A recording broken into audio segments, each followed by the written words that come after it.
I thought Maria Alejandra was a sharer. Wait a moment. You and Mariale. Okay, 1 second. Good. Yeah. Good morning, everybody, and thanks for joining us for UCLG. It's early to start something at 9. But I would just, before we start this day, I would like to look a little bit back what we have done, also for those who were not with us the day of last week and yesterday. So in the first day, we came into the understanding, the concept setting, advocacy, and the embedding of decentralized cooperation in cooperation as a whole.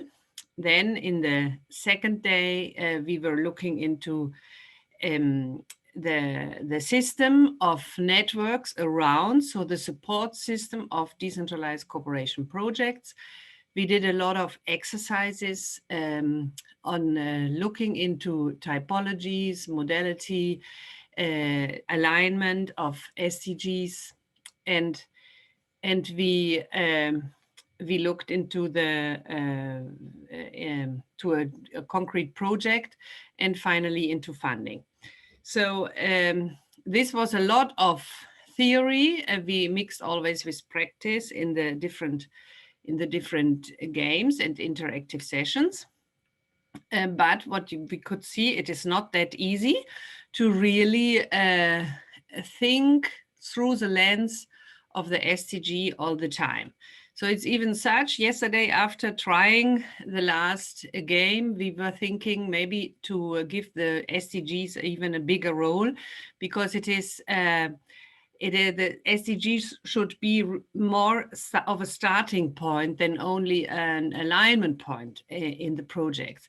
And this is why we are very happy to have today here a session on the SDG 17 in particular, and we count also on our friends and colleagues of United Nations for this. And we would then, in the learning in our bicycle modality, you can see what have we done. I think we have looked into the bike with a project, policy, partnership, stakeholders, but probably the point on territory and the point on roadmap will come up now in the different sessions. Next slide.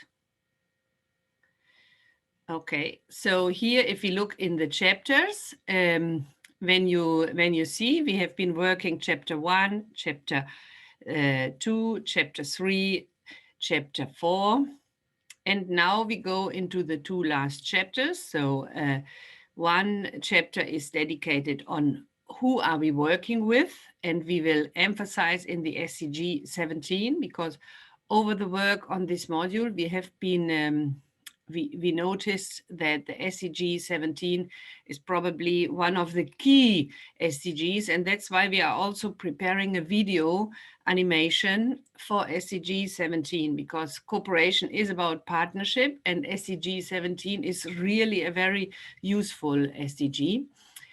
And the chapter 6, who is decentralized cooperation aimed at? So this is about communicating, reporting, monitoring, and evaluating DC. So here you will see the power of communication, and not only the communication between the actors in projects or with SDG and United Nations. As we have noticed, the VLR movement is steadily growing, but it's also about communication within the territory, so with our local stakeholders and our community, and with project actors. And we will have some exercises for this.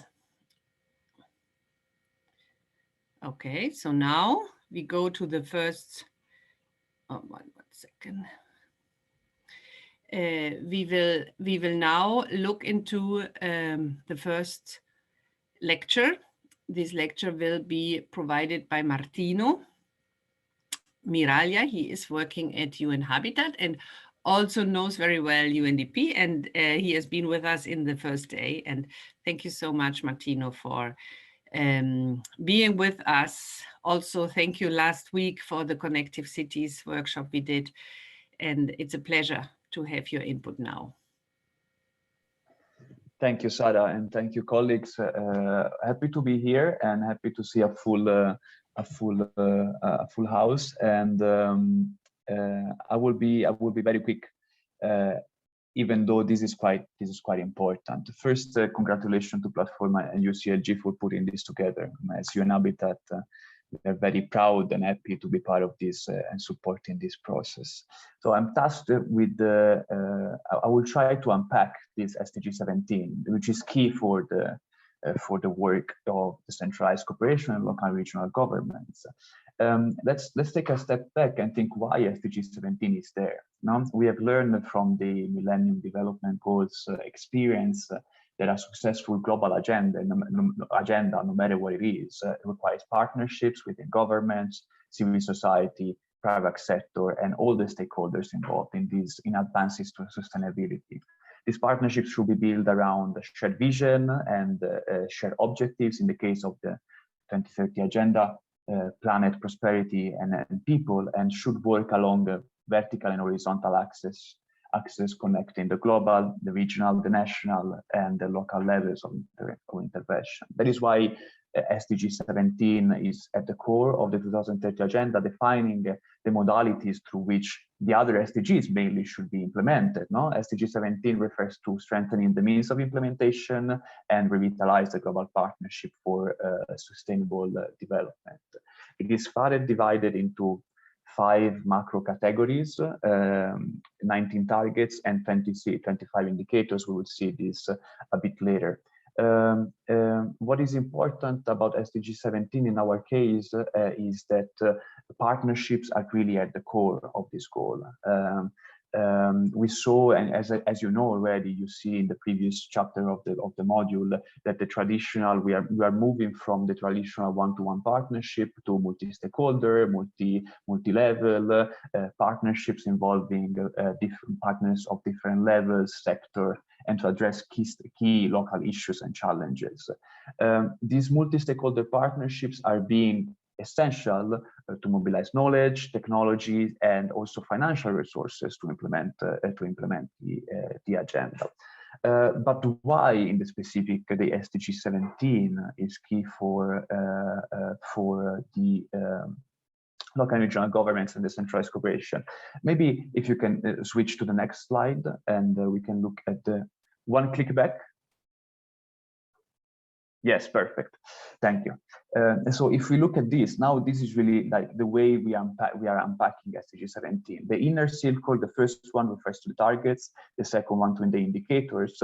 But now we are looking at the more external one, the dark blue one, which refers to the 5 macro areas that the SDG 17 has been divided into, and it refers to those key means of implementation that we should strengthen: finance, technology, capacity building, trade, and what have been called systemic issues that are further developed in policy coherence, multi-stakeholder partnership, and data monitoring. This is important to understand how we are looking now at SDG 17.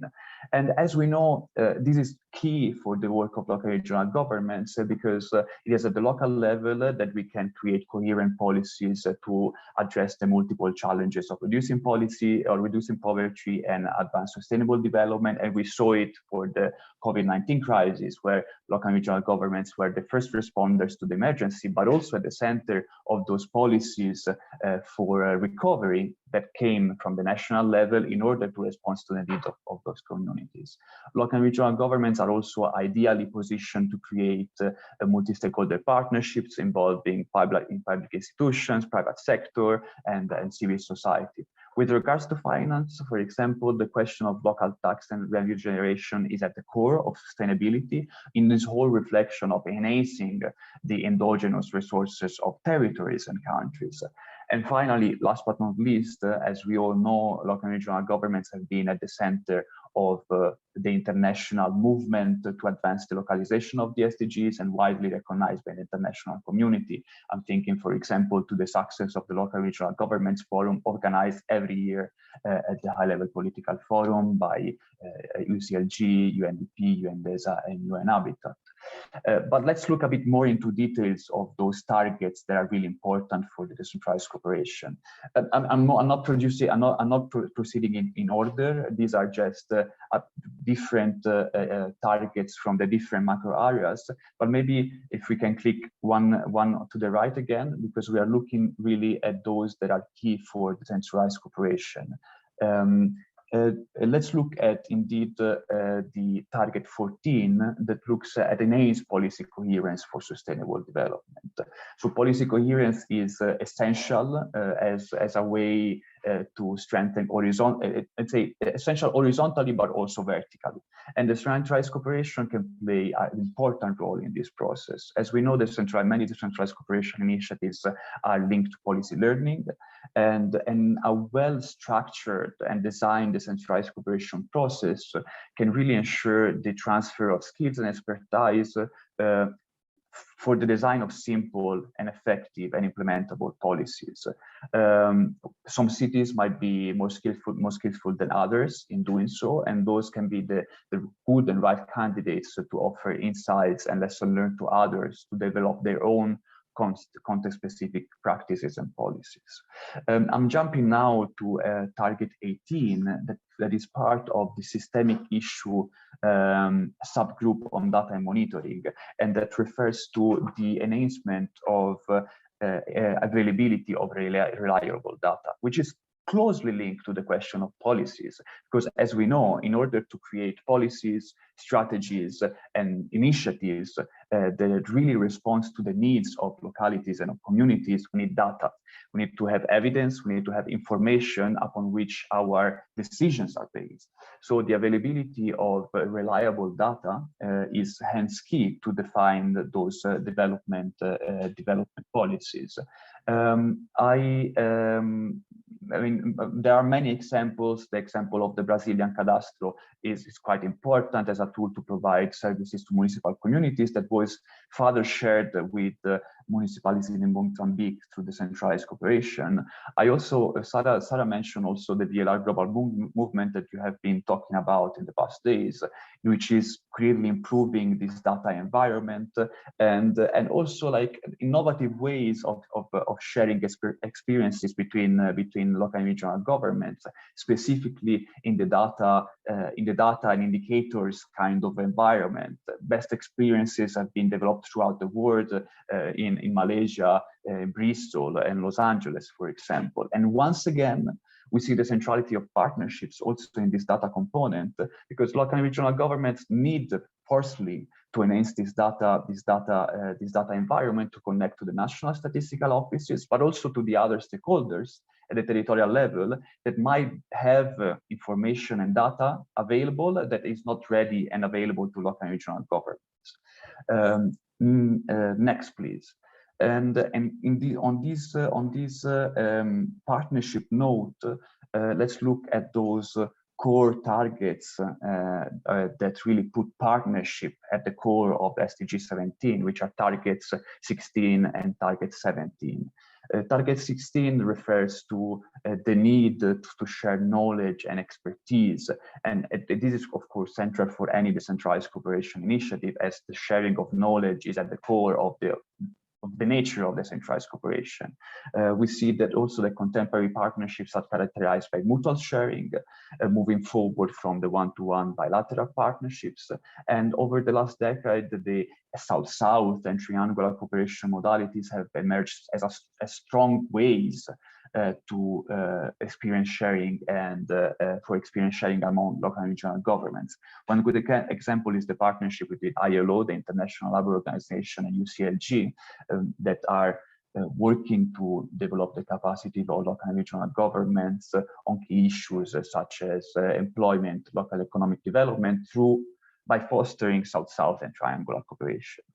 And last but not least, target 17 that refers to the need of multi-stakeholder partnerships. Multi-stakeholder partnership is really something that SDG 17 and the whole 2030 agenda puts at the core of its implementing modalities, let's put it like this. And this is anyhow core for any local and regional government work and decentralized cooperation initiative, because as we know, non-local and regional governments can achieve its development mandate without the partners, without partnership with its territorial stakeholders, and no decentralized cooperation can be transformative if we don't include the partners active at the community and territorial level. And what the SDGs gives us is this common language, the same narrative that is valued by all the stakeholders, hence helping us to align projects and initiatives. For this unpacking, that will be it, but happy to take any question eventually later on. Thank you. Over to you, Sarah. Thank you so much, Martino. This was very, very insightful, and I think well deserves the SDG 17 the attention you have given. Sometimes when we discover really what is in, and as the whole SDG process was so participatory, I think it takes sometimes points up which nowadays look like really visionary. And it's very nice how you rolled this out. Thank you so much. Excellent. So if you don't mind, I'm here trying to be always short, so we keep in time in the agenda, but we will have 3 lectures now before our super role game, because we have designed a new game for this. So if you don't mind, please first raise your questions in the chat, but later after the 3 lectures, we will have a short question and answer session. Yeah, if there's no urgencies, but thank you so much, Martino. You were really great. And now we will have the next lecture, which will be by Sarah Benz. And Sarah is here with us, so she will talk about the stakeholders. Thank you, Sarah. Okay, I'm waiting just for the screen to appear. Perfect. Thank you. So I'm going to try and be as brief as possible with this also. It is a long part, but it's a very interesting one, and it complements very well what Martino just presented, which is what does it mean when you talk about partnerships with SDG 17? So this is a first slide to show you a solar system, if I can say, where decentralized cooperation is at the heart, is the sun making everything work. And where UCLG has identified actually already since 2016, a group of 7 key actors that all work typically on decentralized cooperation. And it shows the diversity of the different actors that are generally involved. So we can see as a first key actor, of course, is the local and national authorities. Both political and technical leaders are, of course, very important. Then the second part is national or international networks. And this is where we can, for instance, welcome UCLG, CLGF, but also national associations of local and regional governments and their networks, such as CMR. Specific platforms is also a key stakeholder group, and this is where we can also, for instance, consider Platforma, a coalition of actors working together towards decentralized cooperation, and there are plenty of them across the world. Another actor is international organizations, and we're delighted, for instance, today to welcome our colleagues from UNDP and UN Habitat, but there are, of course, as well representatives from different UN branches and the European Union and other international institutions also that are very key to helping decentralized cooperation come to life. Then we will move on to local and international non-governmental organizations, so civil society, academia, civil society groups, NGOs are absolutely key to continue working together as well on decentralized cooperation. Sixth actor is the academia. So we all know, we've been discussing actually yesterday with the Platforma colleagues on how to be more involved together with academia and with research and studies, and how to make sure that we also benefit from their knowledge that is very crucial to help our projects better evolve and grow. Another actor and a final actor for this graph is the private sector. And this we were talking about also already yesterday, how crucial it is to involve the private sector because they can be key to help unlock funding, but also access to different stakeholders and visibility and means, tools to implement the projects that we have in mind. So all these actors are not all the time always involved, as we know, and we need to identify appropriate actors for each situation to reach out to. So on the next slide, this is a more, well, it builds on the slide that we were just presenting before, and it shows basically how partners come together in this solar system for decentralized cooperation and how they work together on specific SDGs. So it illustrates the power of decentralized cooperation at many levels and shows that the decentralized cooperation is a mechanism for localizing the goals. And it's actually only made possible through collaboration with local and regional governments. So they're at the heart of these little gray circles, as you can see. So stakeholder relationships between partners are very powerful. And this is somehow something that hopefully you can understand also with this graph. There are different layers of governance also between local and regional governments, the national associations, supported also by regional sections, for instance, from UCLG, and they help basically to liaise with national governments directly and with the international institutions. So there are networks of networks, as we can see, that are very key to help also bring forward messages, bring forward opportunities for project and cooperation. So really, you can see that decentralized cooperation is a space where other spheres, where other stakeholders are free to participate.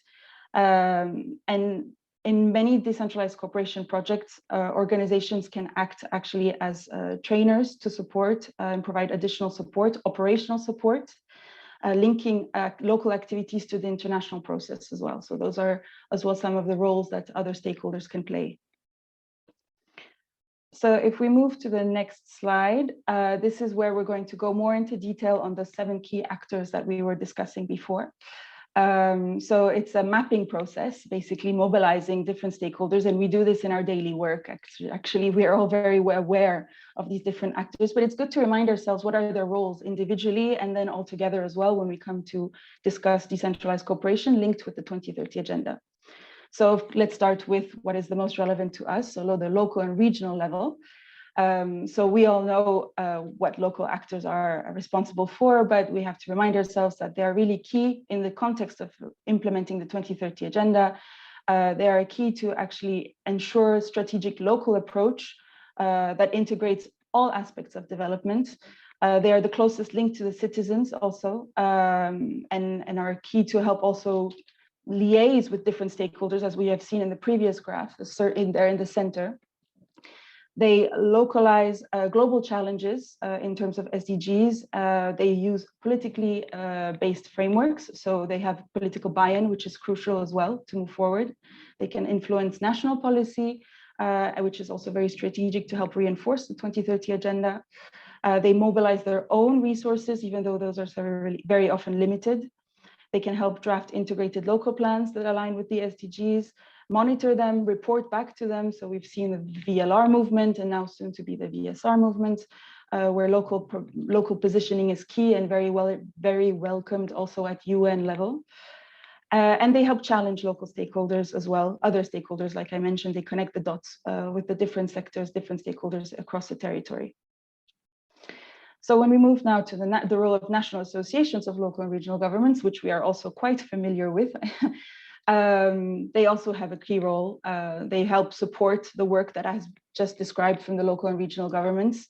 They provide technical knowledge, capacities, they provide opportunities they indicate to local governments where opportunities for funding may exist. They help advocate actually for their rights, for local and regional governments' rights towards national institutions, also European institutions and international institutions. They help create the space to exchange good practices between the local and regional governments to create this desire to learn and share constantly with each other in the spirit of partnership and in the spirit of SDG 17. So they are a crucial actor for this SDG actually. They foster relationships with sectoral ministries, promote better coordination, and are really best placed also to engage with other partners in other countries. So they help create this they put into life the different modalities that we have seen and the flows yesterday between north and south and south and south and triangular, and all of that we've learned is all connected with what we're saying today. Moving to the national level, so they are of course very important as well for decentralized cooperation. They can provide a lot of support financially sometimes, as I gave the example yesterday of the country of Morocco. They can also provide data and research support, even though this is something that local governments are highly struggling with at the moment. Better cooperation with national governments can help unlock and find solutions to some of these issues. They help promote policies, mechanisms that can help exchange also technical resources. They provide top-down legislation, which sometimes is necessary to actually encourage change. In some countries, it's really because of the impetus that is being brought by the national government, by the prime minister, for instance, in Finland, that you can see all the other levels actually really on board and super active on the SDGs and working also in cooperation with other stakeholders. And yes, so basically they strengthen actions also and involve new actors together. Then we're moving to UCLG and its regional sections. So as I was talking about the networks of networks and umbrella networks, so the decentralized cooperation is really at the soul of the municipal movement. It's at the heart of what these networks of networks do. And I think this is something that Sarah Höflich likes to say very regularly in meetings as well. So those networks are key spaces to innovate and find new ways of learning, cooperating, safeguarding, providing support to the different stakeholders that we were mentioning before, maintaining the SDG agenda on the table, in the focus, and providing additional information also to different partners such as the international institutions, but also national governments and even civil society and private sector. So in the module, for those who have maybe had the time to read it, our consultants again went through a series of interviews also with secretary generals from all the different sections of UCLG to ask what they felt actually when it comes to promoting decentralized cooperation. What do they think their role is? And there was a unanimous agreement that decentralized cooperation is a key modality to contribute to the 2030 agenda. It's really important to help build the common language of the 2030 agenda, to help share its values and to help promote its goals further. So the Secretary Generals all agreed that their sections and their networks are key catalysts to help move forward for newer, more equal, empowering and diverse horizontal partnerships. And so they recognized also the roles played by non-state actors to help contribute to bring DC to life, notably through financial contributions. The international organizations, which is very key, of course, as well, they're the ones who helped bring the 2030 agenda to life from the very start. They helped formulate the 2030 agenda and the SDGs and the unique participatory process that is engaging and in calling all stakeholders to work together, which is something that is a very innovative tool compared to other key international agendas. I think this SDG 17 really stands out the most. It also voices and helps channels the voice of local governments through networks such as the Global Task Force and regional governments such as the such as, for instance, networks such as CMR or Platforma, to really reflect local priorities at an international level and show what is happening on the ground also. So it follows the progress made by each country, now also follows progress made by local level through the VLR process, as I mentioned. And it helps to coordinate and support implementation of the global agendas in their respective territories, and helps also to unlock capacity building, sometimes funding initiatives also, and really binds everyone together. So when we move to the non-state actors, which is one of the last spheres, that there is this special kind of framework that we call, for instance, the Quadruple Helix. And I don't know who in this room knows what that is, but it's actually, it brings together innovation and development through joint action of the private sector, of academia, of public authorities, and of course as well of citizens, which is a fourth key component. I know we've all heard a lot of a triple helix, but quadruple helix has a citizen dimension, which is crucial. And it really serves as a motor for structural change. And so this is really an exciting model to apply to decentralized cooperation, especially if you pick a quadruple helix framework from one country and connect it with another, then you really find the spirit of SDG 17 coming to life as well. Then another non-state actor is, of course, the private sector. They're drivers of productivity, economic growth. They have lots of funding opportunities and increasing funding opportunities dedicated to sustainable development. The sustainability departments of the private sector are growing. They're also following the 2030 agenda. This agenda concerns all, and so they're increasingly feeling engaged and also need to chip in, if we can say. So it's a key actor to help decentralized cooperation go even further. Civil society organizations play a crucial role. As we all know, they help promote solidarity. They are also very closely connected to the territories, to the citizens, sometimes in remote areas where local governments are having difficulties gaining the trust of citizens. NGOs are there providing concrete support. So that's also something that we cannot neglect. And then lastly, academia was, as I mentioned, really sharing crucial knowledge, data. Increasingly now, the 2030 agenda is already 6 years old. So there's 6 years worth of data being analyzed that we need to really tap into, and that we probably don't do enough on our own ends. So really need to use that. It's also a key means to enter and connect with youth and with a different group of citizens, exchanging with students, with academia, to help really also foster change from the bottom up and foster behavioral change for long-term effects. So these are it's just an overview of the mapping of all the stakeholders. And I'm sorry if I was a little long, but as you can see, each one plays a crucial role, and no stakeholder should be left aside. But it's up to us to see also now how to make them best cooperate together in projects on decentralized cooperation. So thank you. Thank you very much, Sarah. Also referring to the quadruple helix, which I think shows the power of decentralization. Decentralized cooperation is the variety, the diversity of actors, which is important to recognize. And very often we perceive this as innovation, but it's not so easy, as we remember yesterday, to plan for and to plan with, because not everything docks at the same time. But I think you made it very, very clear, this the opportunity of the diverse actors. Thank you so much. So now we go to the last lecture of this morning, and I would like you to write, please, some questions, some doubts, some comments in the chat, so we can take it up, because our discussions later on will be also short. As you know, our agenda is very packed, and we are sorry for that, but it's because we really want you to test all the chapters and all the modules. So this time we will count on Johannes Krasnitzer, a long friend of ours, and he is the director of UNDP Art. I think well known. So thank you so much, Johannes, be with us, and Johannes and Martino also for all the contribution you did on the module, on the work of the module.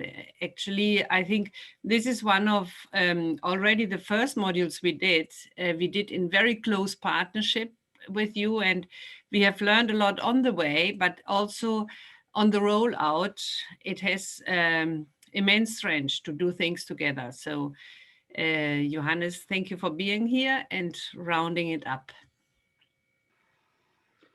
Well, many thanks, Sarah, and it's a pleasure being with you here today. Maybe I will offer less of a lecture also for the topic, but more a little bit of reflections, as you said, that we're working together for a long time. Reflections specifically on from a UN perspective and from a perspective of someone working, I would say, 20 years on and with decentralized cooperation, seeing some of the huge potential as well as difficulties. So a little bit in these practical terms, but let me let me first read what we have here, the first slide, no, multi-stakeholder partnerships, one of the buzzwords that we have in the international system, solid, structured, horizontal relationships in which all parties bring together knowledge and resources. That's true. I mean, solid structures, horizontal, all partners bring together knowledge and resources, but in order to, or let me go to the second one, aim for mutual benefit, seeking synergies among them and approaching the territory from an integral, multidimensional lens. This is hugely packed already. I mean, that's the ideal scenario, and I can heavily subscribe this, but in order to really have mutual benefit, you need to know your partner. That's the first point, you know, like, so you really need to know, then you need to be able to understand how the partners that are very different, as we heard just beforehand, you know, civil society, universities, United Nations, UN organizations, local governments, local government associations, all work very differently. The organizational structure, the needs for reporting, how you're organized, it's all extremely different. So my point is, you need longer time horizons when engaging in really, when you want to make cooperation work, but definitely also decentralized cooperation, because you need to get to know your partners. You need to know and to find out how you can really establish these kind of like structured horizontal relationships. Just a point to make, with Sarah together already kind of like 7-8 years ago with UCLG, we started in the DCF at that point in time, Development Cooperation Forum, to really put decentralized cooperation on the forefront. Only today there is a new process that started by the Executive Office of the Secretary General that looks into the relationship of local and regional governments with the overall UN system. Of course, this is bigger than decentralized cooperation, but decentralized cooperation is a part of it and recognized. But it's not done yet. I mean, it's still local and regional governments are made in the major group. But the window of opportunity is there, but these processes take time. So we are talking 8 years back till today. Another very important thing is that trust needs to be built, because I mean, it's difficult sometimes within their own house, within their own family, or within the family of the UN, that the different agencies to trust each other. But in order to trust a decentralized local government that is doing development and the UN entity, which are very different animals, or even a university, so trust needs to be built, a common engagement in the processes, as we are trying, as we are having here different agencies, but it takes time again. And let me point out another process where UCLG is also leading with Oro Fuga there. And I think it's a very key and very important process. It's the Global Partnership on Effective Development Cooperation, because this is exactly this international process, again, starting already as a common cooperation between the UN system, UNDP in that case, and UCLG 10 years back in Busan. But today, having this local dimension, today, led by UCLG and Oro Fuga, that we are saying we need to have systems, local systems, that really integrate the different ways of cooperation in order to promote the SDGs at local level. So this time factor and the system factor, I think is a very critical issue. If we are not investing in this, it won't work. But that needs to be invested from decentralized cooperation partners, as well as the United Nations system or other development partners. On the multi-stakeholder partnerships, of course, I mean, this is the ideal scenario, but I'm happy to walk you through also. I mean, to reinforce strategies, absolutely. Again, much better than if these strategies are the strategies of the territory in situ, what we're talking about, of the people as well as the civil society.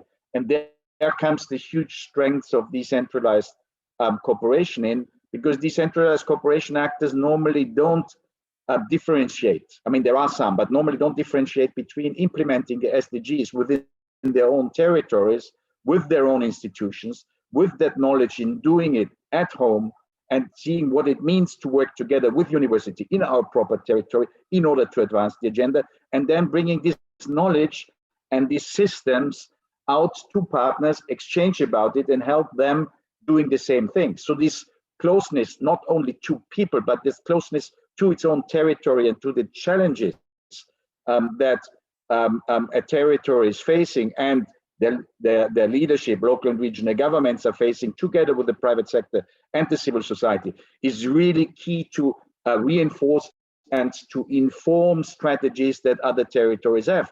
Because professional development cooperation outfits, as we are, for example, as UNDP or many others, or development cooperation at the national, at the state level, is professionalized. So you always have experts talking about it.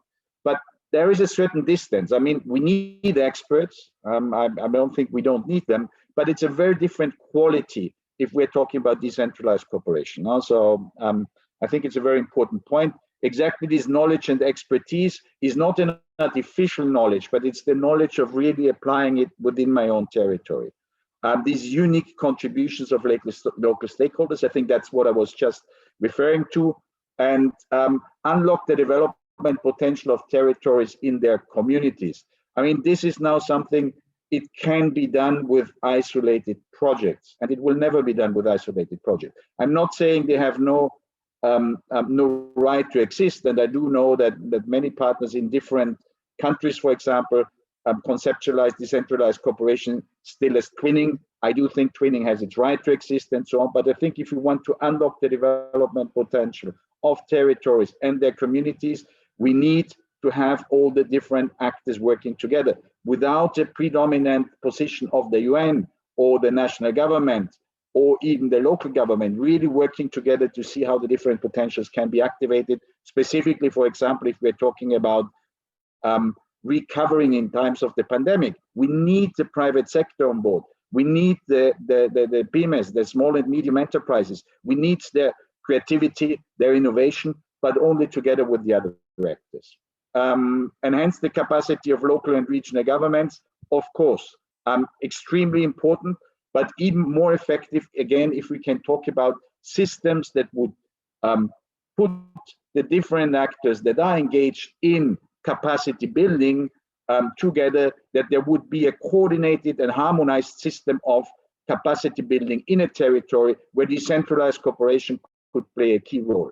That is also part, for example, of the Global Partnership for Effective Development Cooperation 2.6 at the local level that we try to achieve.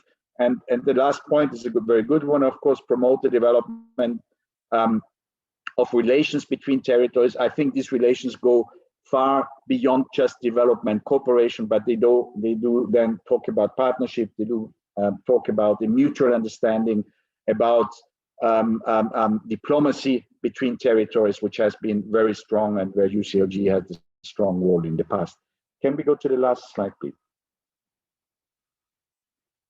The practical tips. I mean, I think I referred to a lot of practical things already.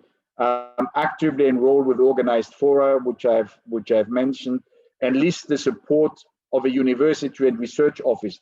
That's referring to its own territory, absolutely. But you can have different types of engaging with the universities. You know, you can engage with them that they simply give you, for example, an overview of where academically you want to go on the SDGs, or you engage them as actors within their own territories that are promoting with the others the development of the territory. So it gets a different flavor, it gets a different role, but it is very interesting. We have in 3 weeks' time, for example, a session with in Andalusia with all 15 universities of Andalusia discussing with then other universities of the territories how universities engage in that. So a very interesting part. Partnering with business, we have expressed that's key. Be clear about what you expect. I think that maybe with that one, I'm going to stop. Be clear about what you expect. I mean, I do think it's really very important. As UNDP, for example, we have engaged in a new process on local governance that has the deep listening process. So it's very important to be clear about what you expect, but it's even more important to be clear what is needed, what are the expectations of the partners we engage in, because we don't want to have cooperation as well as decentralized cooperation designed within our own homes and our own offices and then export it. And well, I know that many of the partners already are not doing this anymore, but as we, as United nations sometimes need to recalibrate our systems and say, look, we need to listen more carefully. We need to see what is really the expectations of our partners where we work. I do think that's also an important element for everyone to consider of the decentralized cooperation partners. Sarah, I think I am in time. I will leave it there. And yes, also congratulations from my side. It's the 4th module already. I hope there will be many more to come. Thank you. We might. We are thinking about one more, but end of the year. Thank you so much, Johannes. This was very interesting. And I think for all, a big applause. The 3 speakers did amazing job. Thank you also for using the guides and actually also Martino amplifying. I think your contributions, if you allow, we will use it more. Rolling out the module, it was very clear.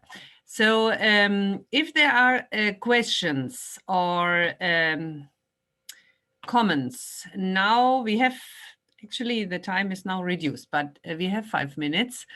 And if there are any comments or questions.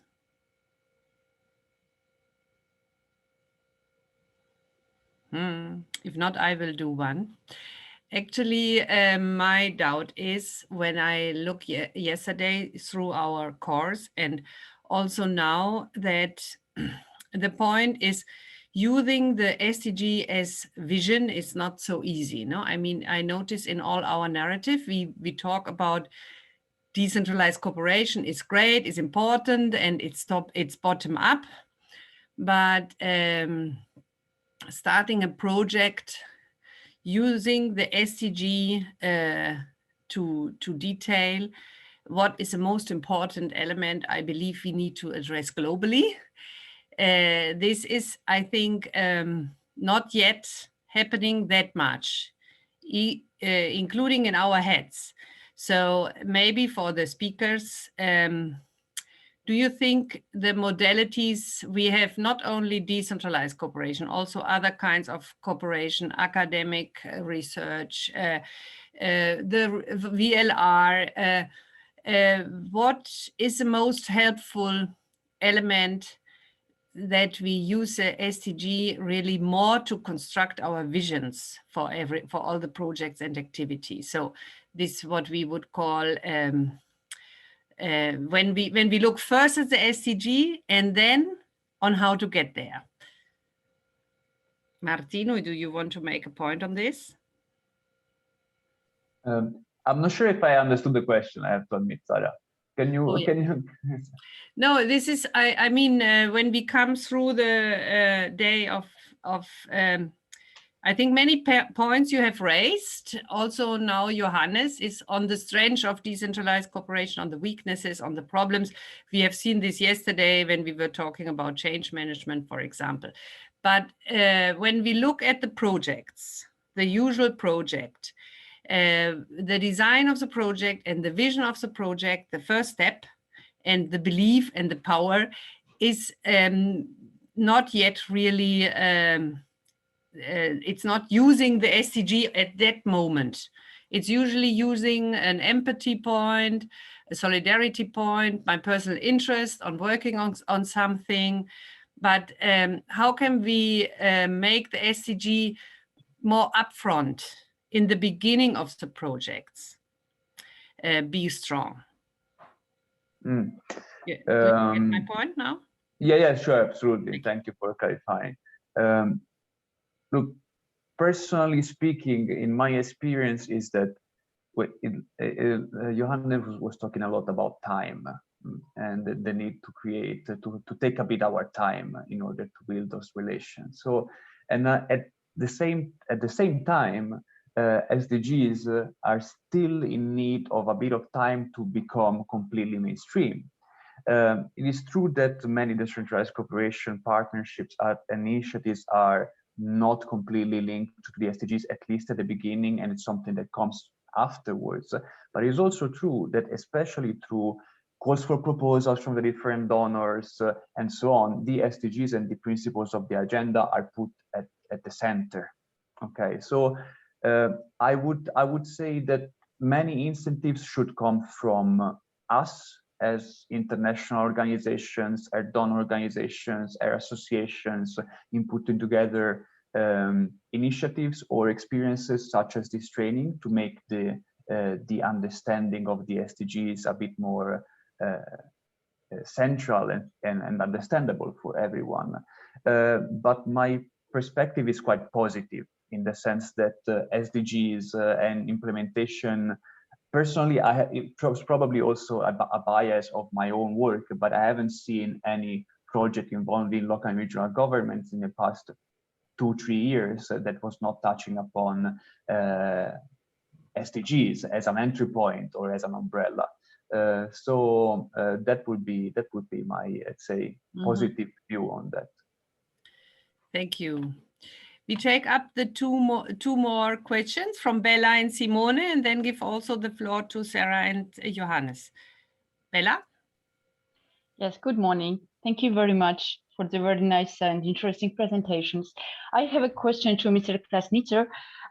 When we talk about decentralized cooperation and involvement of different actors and stakeholders, you said that, for instance, UN or national governments or even local governments should not consider as a leader of this action. However, I wonder how we could imagine to carry out a decentralized cooperation project without leading. If we don't initiate, for example, as local governments, the project decentralized cooperation, and I am trying to involve different stakeholders. So I am a leader in this case, I am leading the project. So I would like just to clear this side. Thank you. Good. Simone? Yes, very short, because I was trying to think about your question. From my point of view, and considering my audience, the key question will be how to convince my constituency that SDG, the utility to add SDGs on their own cooperation that already exists. Okay, what is the add of value to introduce this new frame? Because cooperation exists since more than 50 years, and before SDGs there was already a frame, at least in France, Agenda 21 and etc. So this new frame came, and now we need to convince that because it's global, because it touches every level, there is a particular interest for their own cooperation. So for me, this is the issue number one. Once it's done, the way to out-integrate, we can find easily. This learning module is a clear example, but we need really to showcase this to them and to go further. Thank you very much, Simone. This was very helpful answer and question. No, so Johannes and Sarah, you want to say something on that? So, if I may. Yeah, no. Go ahead, Johannes. Go ahead. You can answer maybe Bella's question first if you have something in mind. No, just very quickly on the first one, and then on the second one that was put to me directly. The first one, I do think, again, it's a little bit the time factor, but you have a very good example very close at home. If you take Catalonia, the Corporation of Catalonia, they are engaged in the 2 years process in really engaging the different institutions, the different departments of the government within what would be their contributions, like their roles in development cooperation. So we're going away from development cooperation as cooperation separate from these policy coherent processes that you have in the territory, but involving and putting it right in the middle of these kind of processes. And if we do it like this, and of course not every territory can do, but if you do it like this, then you have the SDGs there, you have your own territory there, your own institution, and translate this then into partnerships. And I think that is really I think one of the very few territories where this is done in that kind of like profoundness and depth. And then maybe as a second one quickly, yes, on leadership, of course there need to be leaders. I meant it a little bit different. I mean, I think as Platforma, you will be familiar also with what the EU has favored for a couple of years, which I think was brilliant, is the ToT, the territorial approach for local development. That means that you bring together all the actors of a territory. Of course, there's also leadership, local governments, others, but in a horizontal relation to processes of trust that develop the territorium further. And if you have these kind of processes, then you can insert extremely well decentralized cooperation, for example, and not leading this process, but co-lead with the other actors in a mutual process that is already ongoing. I know that unfortunately the ToT is not so much on the agenda anymore, but that's kind of what I would say, like from leading to co-leading, from pushing to co-creation. I mean, these are really the issues that we're talking about in our development, and we need to talk more and more also in cooperation. That's how I meant it. Thank you.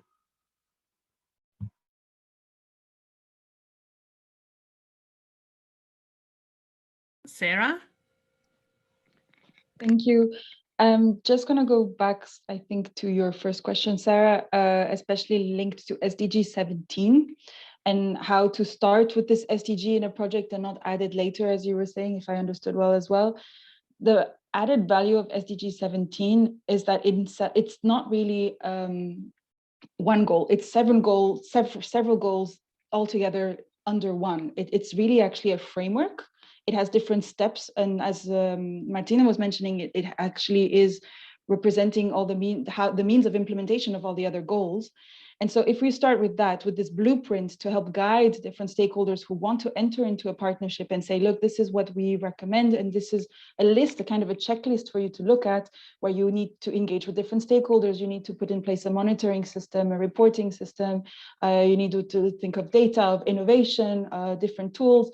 These are all listed in SDG 17. So if you start with the content of it, you deconstruct it a little bit and explain that it's actually a helpful tool to start a project, and then label it a little bit later with the pretty picture, the number 17 and the goal itself. It will help stakeholders realize the added value of working with this framework. It's not just working with a label, it's working with a real guiding tool to help put in place partnerships that are effective, that are inclusive and long-term. And then that's how you can also link it with other goals. Once they understand that a goal is not just a label, a sticker with a pretty picture, that there are actually real guiding frameworks underneath, then they can hopefully also link it with the other SDGs and really work in the spirit of partnership with different stakeholders. And this framework, this goal is actually applicable to all. And as we said, it's a universal language. So it doesn't specifically refer to any stakeholder. Anyone can feel concerned. So this is also something that needs to be tailored to the needs of the specific participants of the project. Just pick out what is most important to them and link it with the goal. It's easy to do. And then I think that can help actually start the whole behavioral change process of working together with this global agenda, which for some seems unreachable and not understandable, but in reality, it already reflects their local needs. Okay, thank you very much. This was insightful and inspiring. Also, the questions and contributions of the participants. So now, I'm sorry, we now went a little bit over time, but we have a super interesting role play now. And we will go to breakout rooms, and this role play will be 50 minutes, and after this we will have a break. But I think it is now on my colleagues. They will instruct everybody with a different role, and then in the breakout rooms we will think about a decentralized cooperation decision in a municipality, in a territory. It's actually triangle cooperation, multi-actor stakeholder partnership. And Maria Alejandra, I think you will give us a little bit of operational insights, no? Sure, Sarah. So this is a very interesting exercise. As Sarah was mentioned, we're going to be divided in 3 groups, and each one of you is going to be receiving an email with a specific row and a specific table so you can guide yourselves. And your facilitators in the groups are going to tell you, are going to facilitate the debate. So just let's go to the groups, and I hope you enjoy the exercise. All right.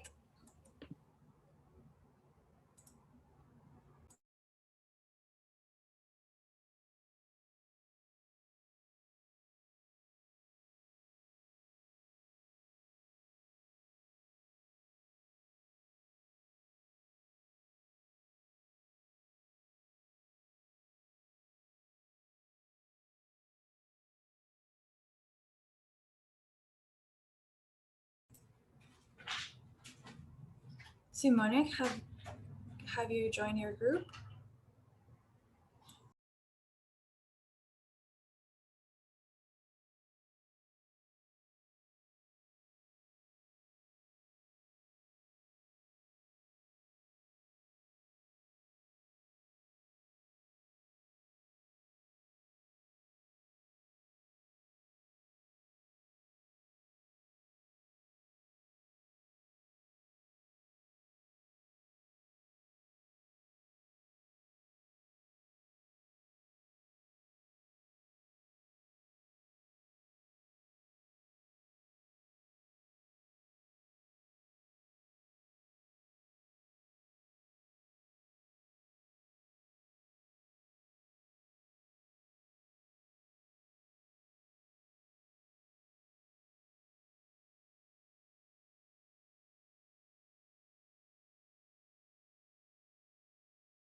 Okay. So, Welcome back. what a pack. How much money has been raised? How much? Not enough, not enough. And other resources too. So, how did you experience this game? Please make a sign.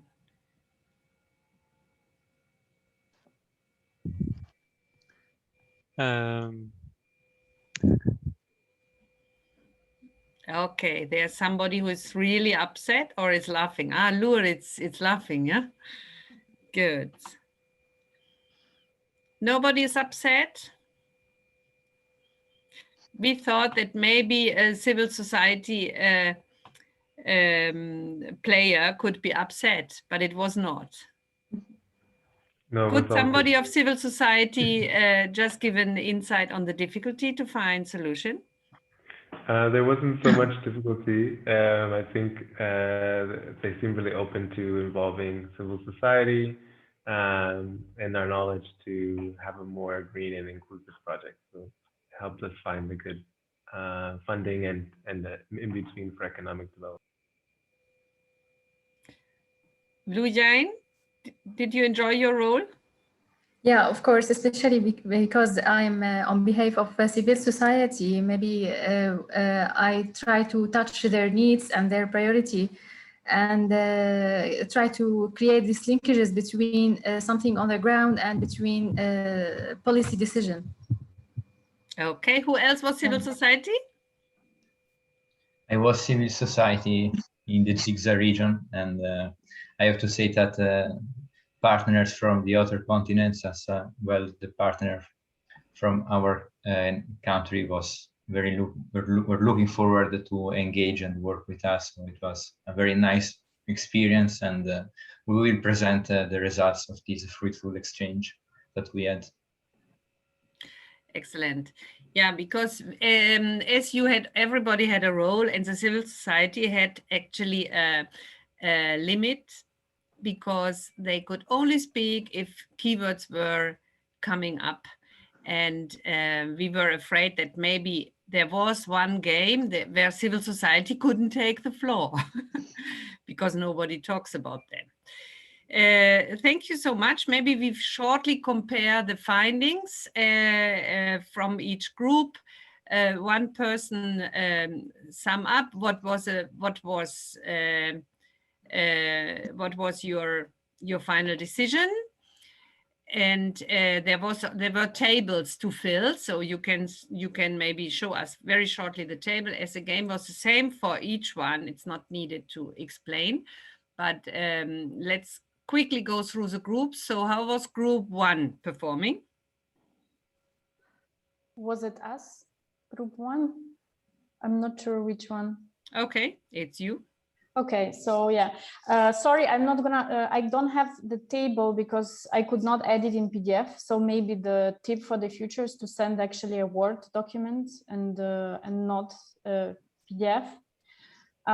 So overall, I think it was a positive experience. In the end, we managed to reach a solution, and we managed to raise the money to build for a new river transport to help the region of ZIGZAG, and we managed to also get expertise from different partners, and our civil society, I think, was also happy with this solution. I think of course the challenge was that it maybe was not the best of the solution or the most efficient of the solutions, because the road solution would have been more efficient in terms of time that is required to get to the capital, for example. And so I think most partners would prefer to have both the road and the river, apart from maybe a civil society, but there was clearly not enough money for that. But in any case, we did not have time to discuss the two solutions, so we just decided to go for a solution that satisfied all of the actors, even though maybe from the economic point of view, yeah, it wasn't the most efficient solution, but it's greener solution for sure. So in that sense, there is this plus that it's not the most efficient, but it's greener and more sustainable. Excellent. Thank you very much, Jana. So group 2. Ich bin in 5 Minuten in der Pause. Group 2? That's yours, Sarah. In fact, yours was 1, but okay. Yeah. So in our Marta is international organization doing the table, and Simone the mayor, who will speak? Perhaps both of us. Well, okay. Yeah, we have a similar experience to the previous group reported by Jana. We discussed both solutions, the road and the river, and representatives from Europe and Latin America mainly had a lot of previous experiences and had solutions. And the mayor was quite reluctant to the solution of the road because, yes, the road, I think, because it was not really effective with regard time. But well, it was discussed. It was which one would be more effective, taking into account necessities of and the needs of citizens, taking into account seasonal disasters, etc. But all in all, in the end, we could raise the money. I think we have more than we expected, and more that if it's needed.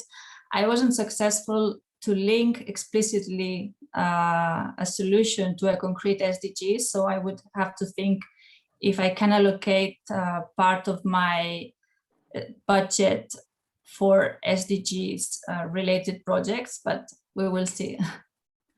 Thank you. Okay.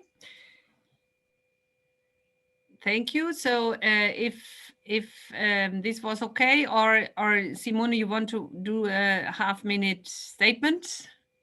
As a mayor, of course, I mean, even 15 minutes, you know. What I'm saying that, yes, it was, I mean, we started with an idea and we changed our idea. We will be convinced by our partners around the table that we could find a solution. What it helped also because partners were ready to put money on the more money on the table if we choose the second option.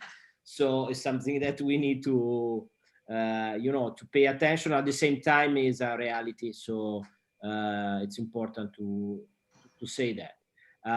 On the reality, a mayor will be not convinced us so quickly we did an exercise because it will maybe say you yes, but at the end we will find other solutions. So on the reality, to convince the mayor, we need to come out with a stronger, I think, plan to show really, like visually, what the second solution as the best one. Figures, pictures, and something like this, because it's true that mayors and cities have their own idea about development, and maybe it's the wrong one, but to change the mind, it can be harder. Yeah, definitely, it's a good point. Thank you. So the group 3. Yes, thank you. So I'll share this this presentation with Amandine, who was a local representative, and I was moderator and at the same time representative of international organization. So a general view from my side. First of all, it's we are very proud that we managed to mobilize different actors and stakeholders. It was very fruitful and productive discussion we had.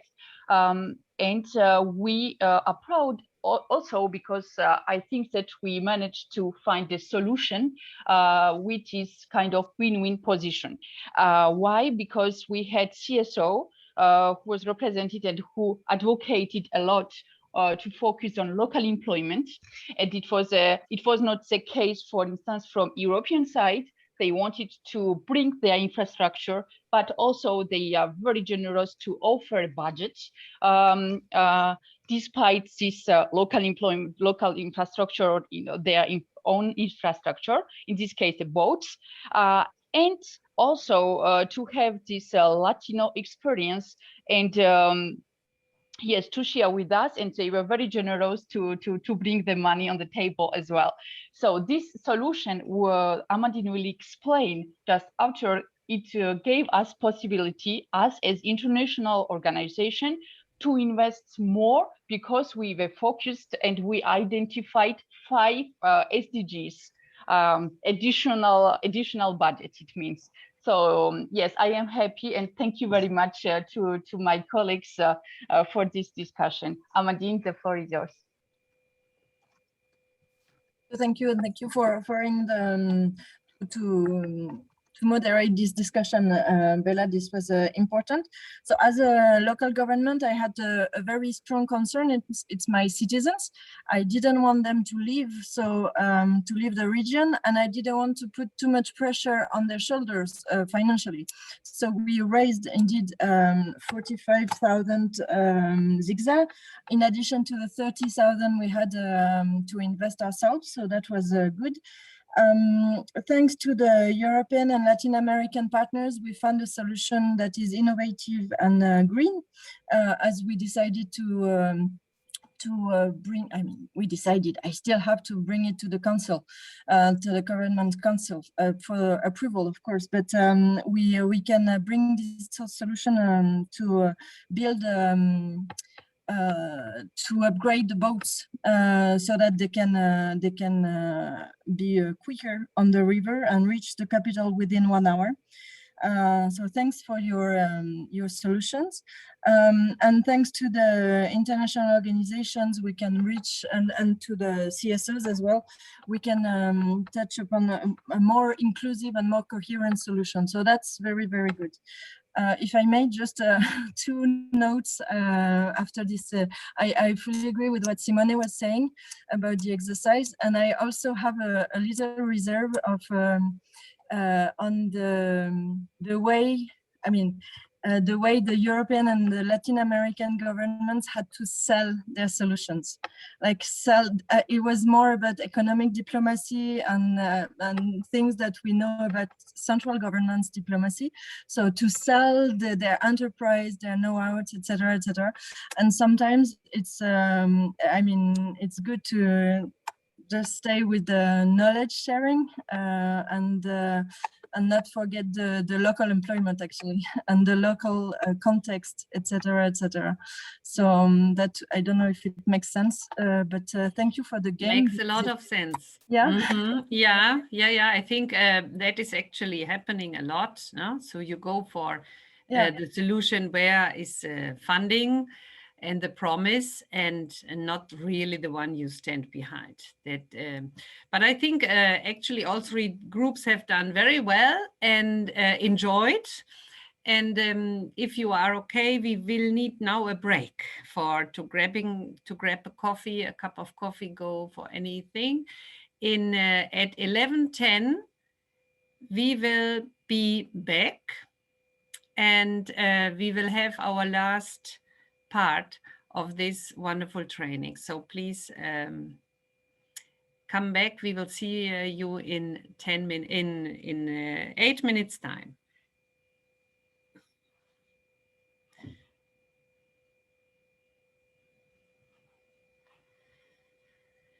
Bien.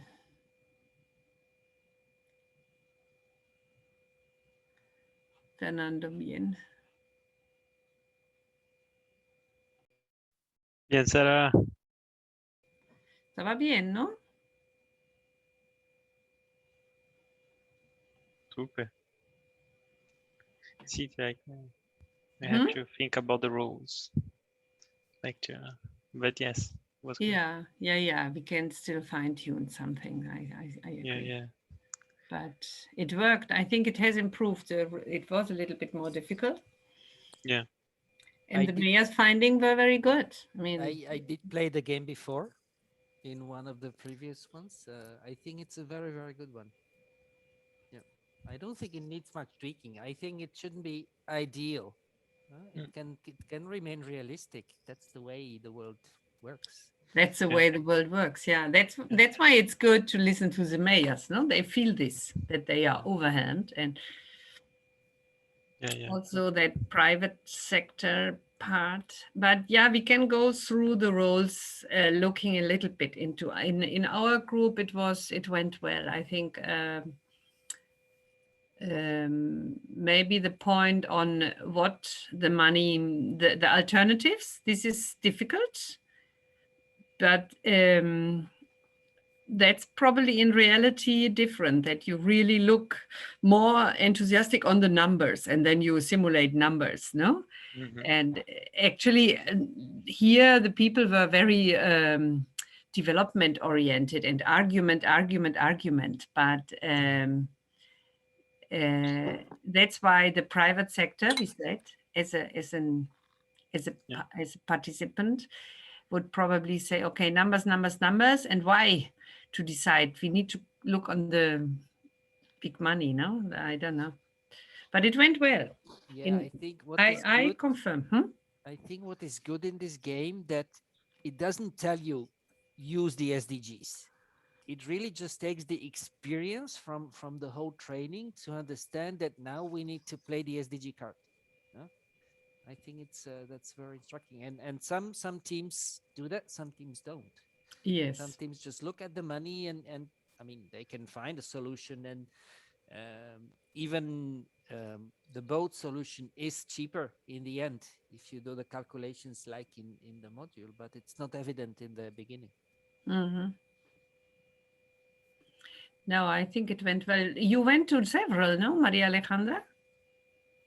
Yes, because I was looking to see, I mean, I think it's a little bit challenging to manage the groups, the sending, everything at the same time. So, and moderate one of the exercises. So I decided just to be and to see it. But everybody were very, I don't know, very engaged. And I really thought that all of them, I mean, and the facilitators, all of them did a great job. So I think it was good. Sorry, Boris, because I didn't give you a role, but no, it's okay. That's what we agreed yesterday. Then I felt very bad to tell you. No, it's okay. I think other colleagues need to take roles as well, so it's perfect. I'm just gonna solve something here. I'll be back. I'm just gonna refresh my coffee. I'll be right back. Yeah. Okay. Me too. I go down.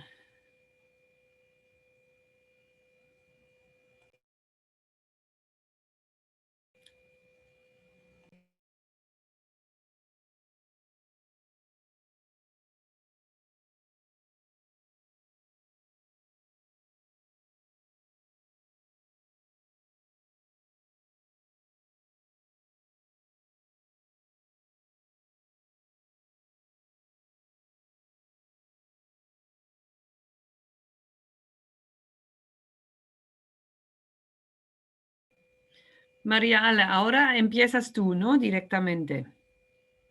Sí, señora. Empiezo yo, hago la introducción y luego... Sí, no, solo es porque yo ahora voy a hacerme un café y puede que sea un minuto tarde. Vale, lo único es que si venimos a la parte de las preguntas, agradecería que me dieras un poquito de apoyo.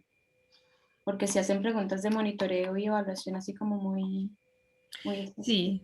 Bueno, ahí también está Martino, que le encanta el tema. Martino se va. Martino no está. Bien. Pero yo creo que ahora hice lo era un poquito largo, porque había ganado tiempo, ¿no? Entonces dije, podemos hacer preguntas y respuestas, y también porque los partners podían así sentirse un poquito más acogidos, ¿no? Más network, me pareció. Sí, no, está bien, pero como ahora también tenemos a CUF y a CIB, pues podría ser el mismo caso. Sí. No, yo creo que estuvo bien.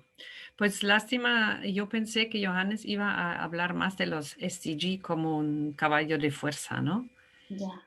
Pero eso es difícil, por eso yo hice ese apunte, porque yo creo que ahí se confirma la dificultad. Pero bueno, todo súper. Bueno, Sara. No, estuvo súper.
Okay, so are you back?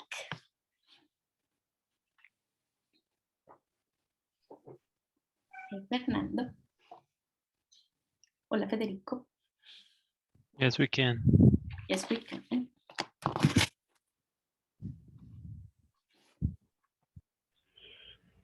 Me encanta siempre Fernando positivo. Ay, sí, es lo mejor. Energizing, Fernando. Battery. Okay, so maybe we can have the presentation. And I guess we can just wait 1 minute for the other people to connect. Thank you, Julia.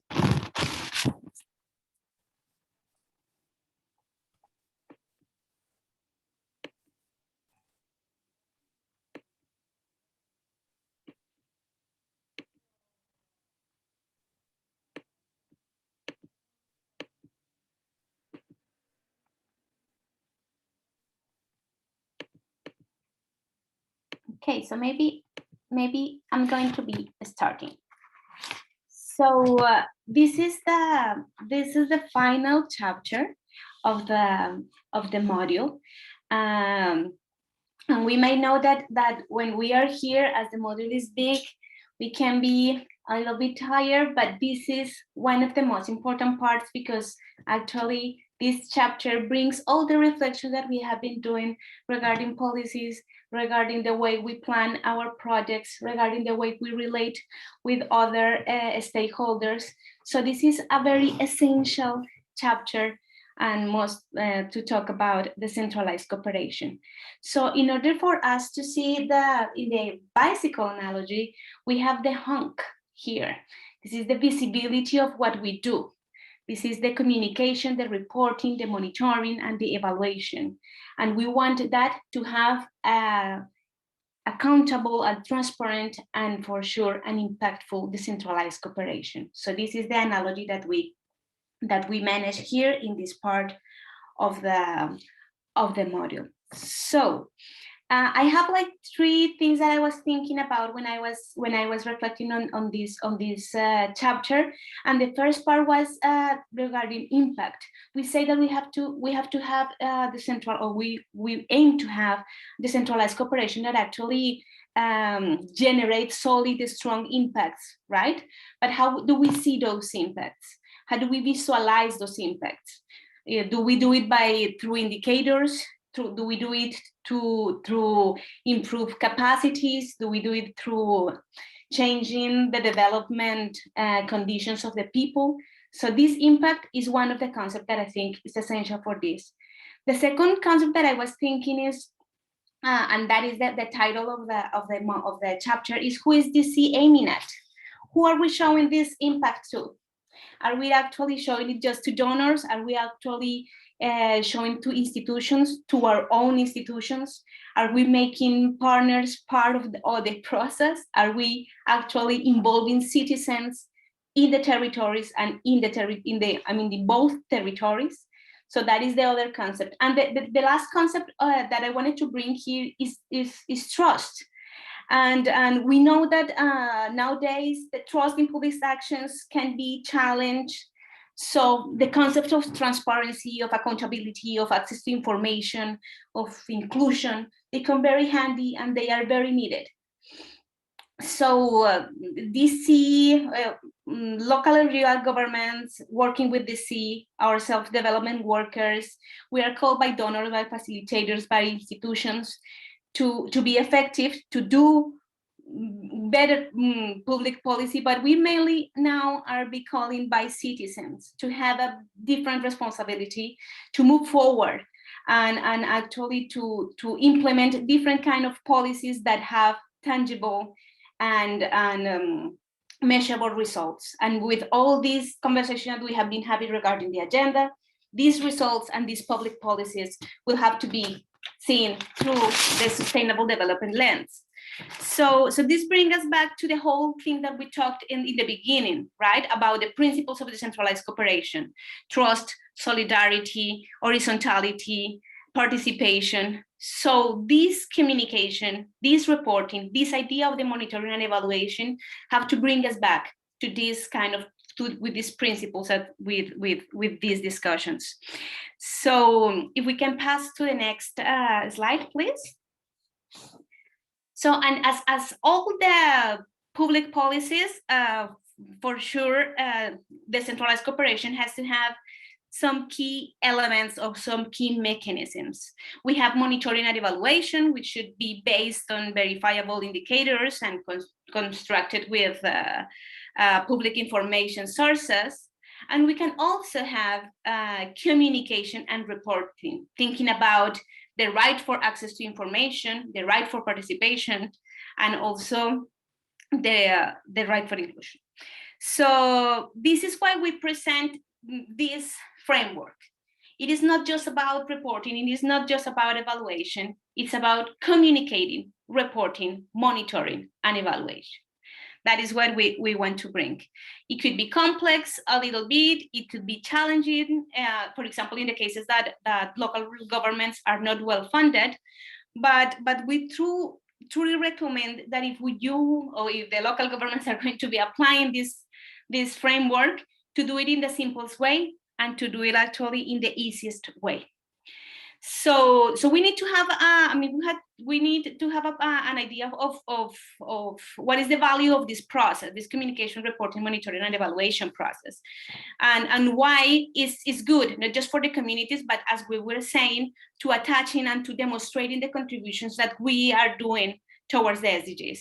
So why is this system good? Because it gives us various information, it values our impacts, it gets conclusion, actually increases our knowledge or the population knowledge and capacity. It promotes collective learning, and it also will increase legitimacy, credibility, and ownership. So as usual, as we saw yesterday with the planning of a DC project, you always see that you have monitoring and evaluation from the beginning when you start planning stuff, then you have monitoring during the implementation, and usually you have communication and reporting at the end. But what we propose is for these spaces to be a continuous process, mostly from communicating and reporting, which are not usually the ones that are being involved in the whole cycle. So just to be very brief on the concept, communication means, or it entails, that all the stakeholders are aware of what is happening through the process. Through effective and transparent communication, we're gonna avoid having misunderstanding, we're gonna earn ownership, we're gonna get legitimacy. Reporting is the process of providing project information on the status of the project. It's important, and we're gonna see with the other lectures that are going to be after mine, that it is important to see who is the one that is reporting, what should be reporting, and to whom we are reporting. So this reporting is also very important to include the other stakeholders, so we avoid to be biased just to report or just to inform the agencies or the donors. Monitoring is an ongoing activity. It relates to collecting and documenting progress and implementation, to check deviation of scopes, schedules, budgets. And finally, evaluation, which takes things from the ongoing process of monitoring, and evaluation is the periodically assessment to determine if the results of the project are achieved and if the project actually had some impact. Can we move to the next slide, please? So for this, and as a final part, I'm just gonna go for the importance of communication as the first part of this framework. I think like now communication is becoming more and more important.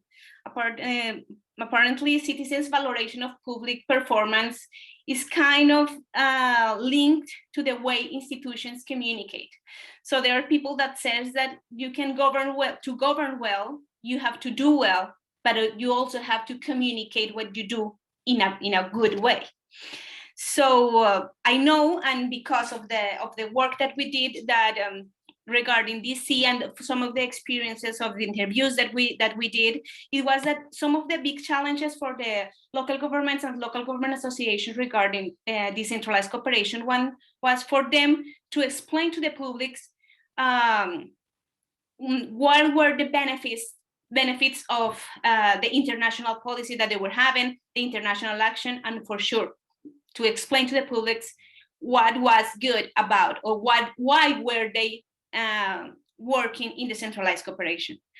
So because of this, or even with this, communication is not really something that you see as a core part of the strategy of decentralized cooperation.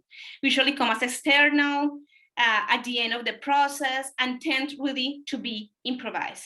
So for sure, I already mentioned in the previous part some of the values, but for sure having a strong communication strategy brings us ownership, gives us the power of counting with social talent and with other territorial talent and territorial approaches.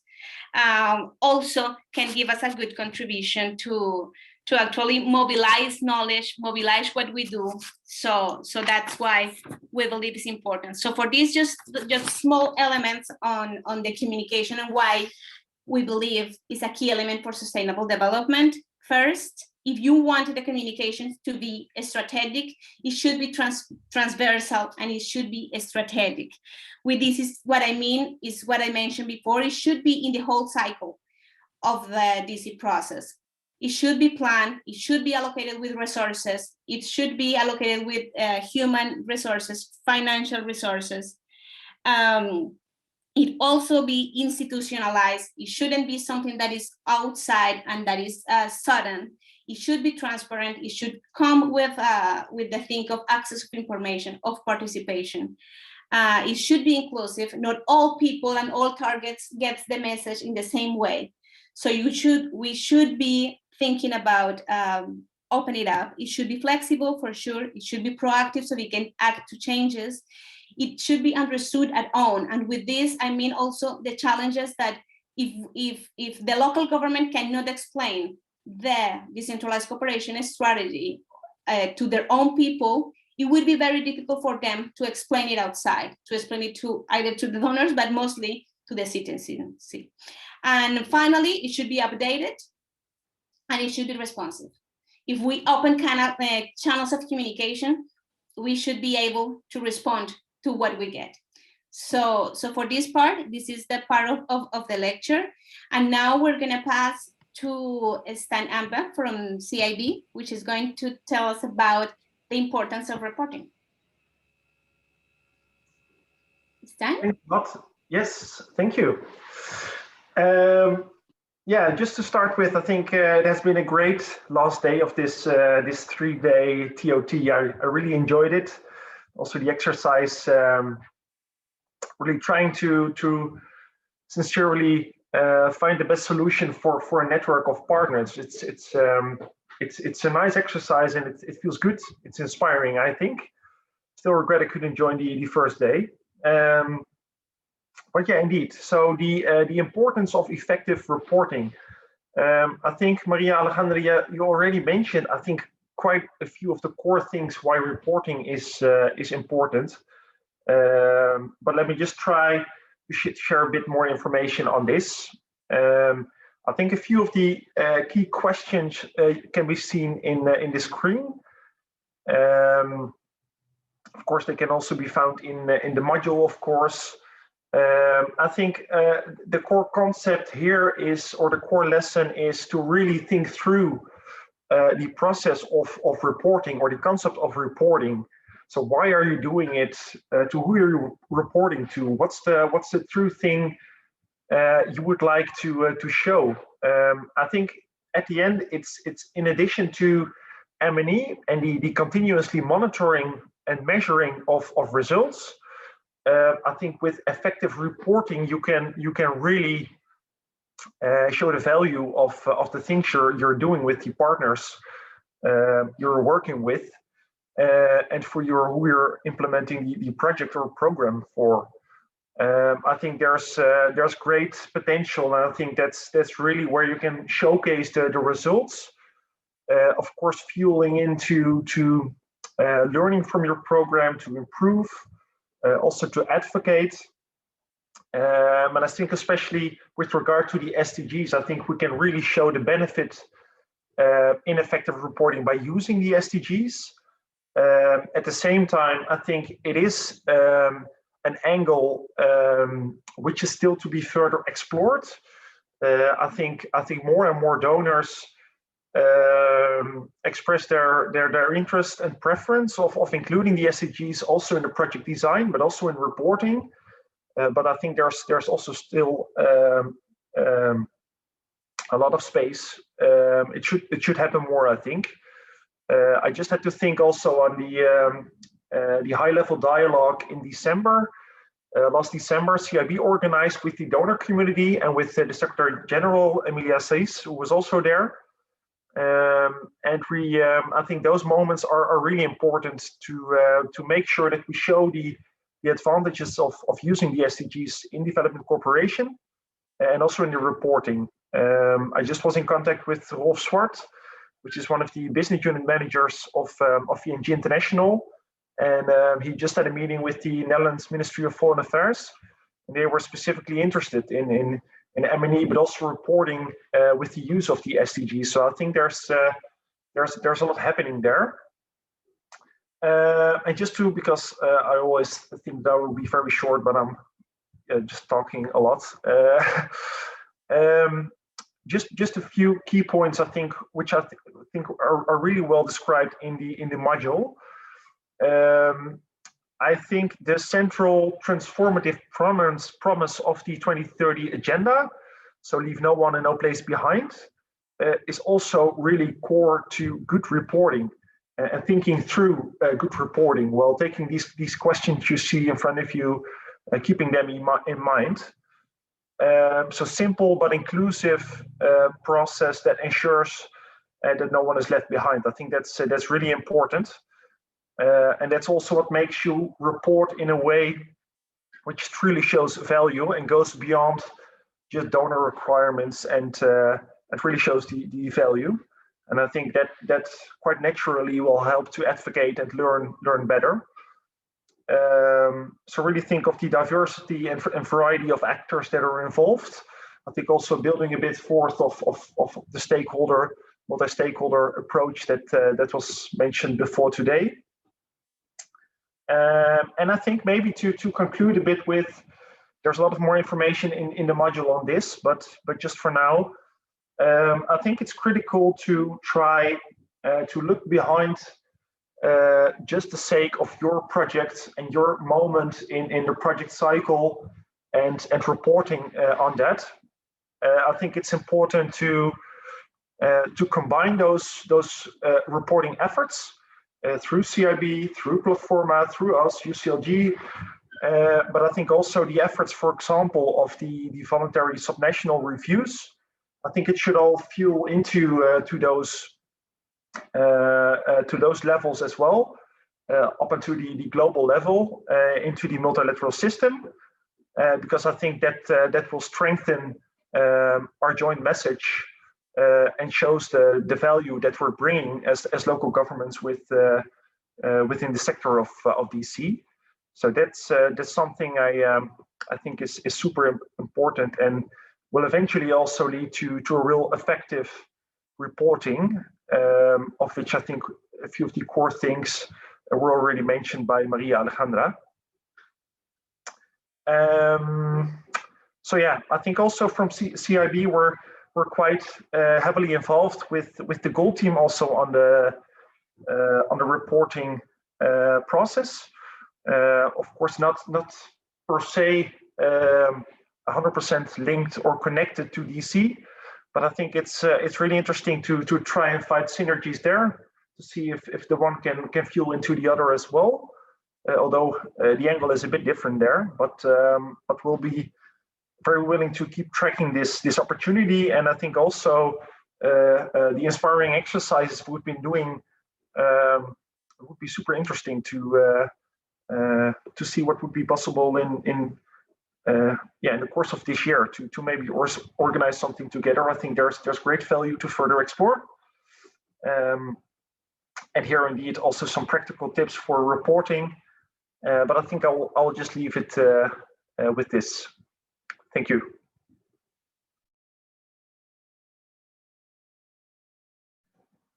So thank you, Stan, for informing us and for giving us this lecture, for making it also yours and reflecting also on the process that you are developing in CIB, and also the reflection of the BSR, which are very important both for UCLG and for sure for all the organizations that are joining us today. So we're no further thing. I'm going to pass the word to Simon Giovetti, which is going to tell us about the importance of monitoring and evaluation. Simon, please. Yeah, thank you very much. It's a very important session, very important part of the module that I'm happy to share with you with some reflection. So monitoring and evaluation. The idea is how to ensure the SDGs are linked to a program of decentralized cooperation, and that this link make a greater impact. This is really the point we should explore. For me, this is just my observation. One of the greater impact is that the SDGs are a common matrix that linked all the levels that before didn't exist. So we need to make the case, and we need to show how all the parts are linked and refer to the same matrix. I'm talking about central government, for instance, but what about private sector? Does the private sector use the SDGs matrix? It should be something that we should ask ourselves, because we want them on board, but we want them on board if also they refer to the same matrix. If not, we will have a problem. So monitoring and evaluation, it can play a role on embedding the SDGs target. This one is true for monitoring and evaluate the program itself, but also to achieve the SDGs. So we have two parts. One is our project, and we need to monitoring our project. And the second part is SDGs, how to link the both. So we need to find a system that fits what we need as a practitioner of a program of decentralized cooperation and the common matrix that we are talking here. So we have some points, some examples that are coming from practitioners that I want to share with you. The first point is about how to make this monitoring and evaluation matrix. So first advice is make it simple. So less complex it is, better it will be for partners, but also for yourself. Second point is be flexible. So we need to convince, especially donors, that our model can change during the project to adapt to the every situation. This can be easy to say, difficult to make. Third, if needed, we need to train partners at the beginning in order to be all on the same line and have the same common matrix to go.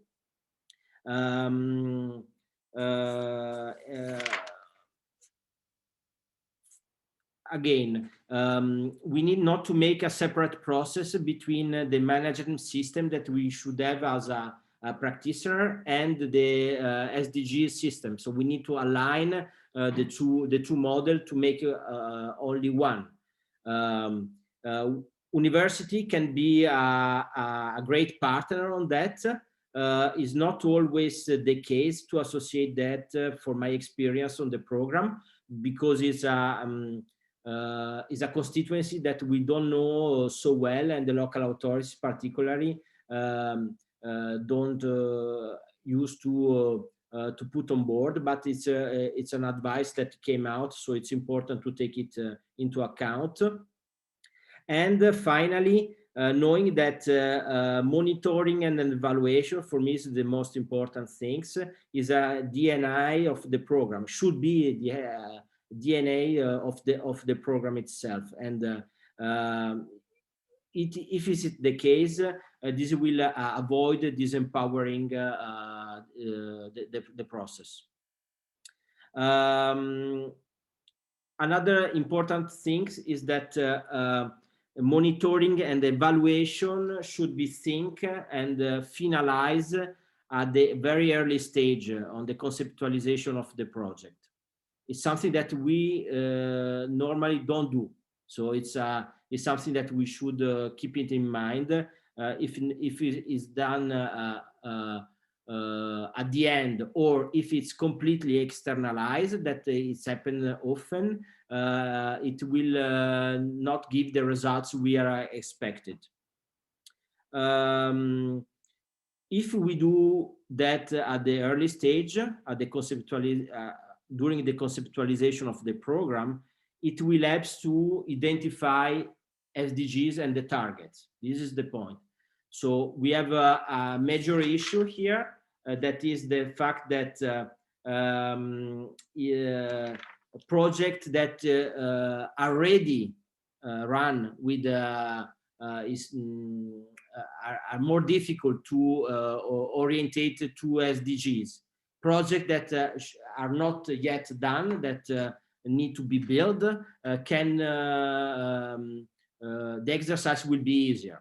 So we should see how each situation and each case is present to ourselves. For my experience, the decentralized cooperation, city to city, is a long story. So projects are connected year after year since many years. So the practice and the habits is something hard to change. So it will be one of my goal in my structure with my members. And finally, the one suggestion that on this module is made is to refer to OECD approach. That is apparently, that I don't know, is a good example where we can is a framework that can align SDGs and efficiency on the cooperation. So it is the advantage to link the both goal SDGs and the good cooperation with the 4 points that are here on the slide: relevance, efficiency, impact, and the sustainability. So I think that this last point is something that will need more maybe work from us, from our side, to go into the model and to study how we can adapt it to the different situation and make it easy and simple as has been suggested by practitioners. Thank you.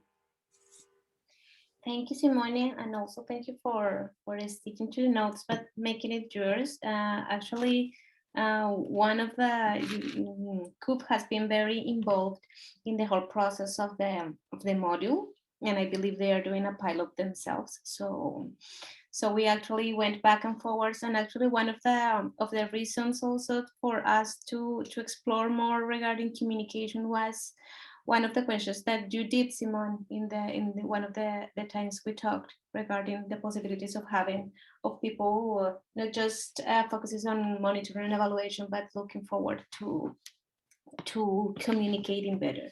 So for this session, and because we want to be respectful with the time, we are not gonna open to questions. Rather, we're gonna be moving to this very energizing game to finalize the training of trainers, and because we wanted to put more time into the considerations that you have regarding the module and the road ahead. So that's why we're moving forward. So now we are going to say, as I was saying, we're going to be split in 3 different groups, and we're gonna play a game regarding communications to see how well, or not how bad, but how do you communicate with each other, and what could be some of the obstacles of communications. So just let me read you a little bit the context of what you're going to be doing. So in this case, you're going to be all member of a poverty-stricken informal settlement in Southeast Asia. The head of the settlement has just been notified that 8 parcels represented by post-it of different colors have been generously made available through the efforts of a twin city in Germany. Among them, there is a priceless vaccine that needs to be moved to the refrigerator as fast as possible. So you're going to be assigned also roles, but in this case, we're going to be also using Mural. So to see how you communicate, how you pass the barriers, and it has a time frame. So you have to be very quick to discover the ones of the others. So maybe if my colleagues could just move us to the groups. Thank you, Valeria.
So, hi, are we all back? I don't think so. Yeah, we're having people back. I was touching the wrong dot. I'm sorry. Okay, we have lost some people. Maybe the one group is They not should yet come back. back. Yeah, they should come back in any second. Okay. Amandine says she is lost somewhere in the Zoom desert.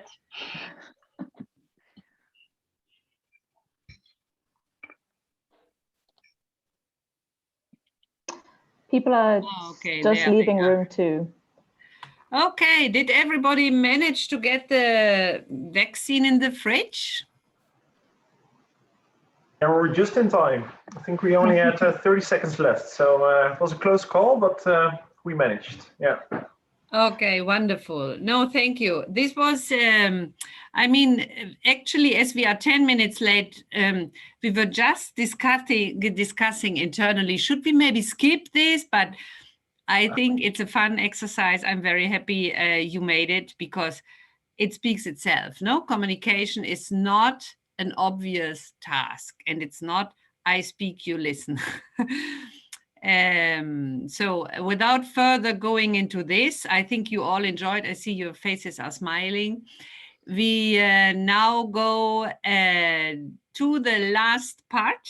We want to close. Sarah, you will talk a little bit on the roadmap, and I think we should now move so that we can close in about 15 minutes. Yeah.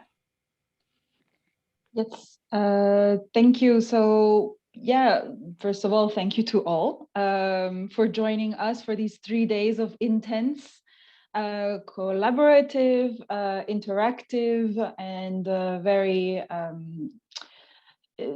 full of information, knowledgeable session on SDGs and decentralized cooperation. It was the first real test, a pilot of our module. So we hope that you enjoyed it. And first of all, we'd like to thank you for your interactive engagement and also for the feedback that most of you have already started to share.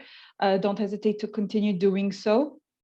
in order to plan the future of this module and the rolling out a roadmap for it, we need to be sure that it's solid. So any inputs that you have that you think can help make it grow, don't hesitate to share in the chat today, by email later, or whenever you have the opportunity to talk about it with either the UCLG or the Platforma team, and also with the partners who are very, very actively involved in it, such as CUF and DIBA and UN Habitat and UNDP, because everyone was really part of it since the beginning, and we can all try and help make it grow together. It's not going to be set in stone. This module will evolve in time, of course, with the needs of the different stakeholders, depending on the target group that we're going to try and train.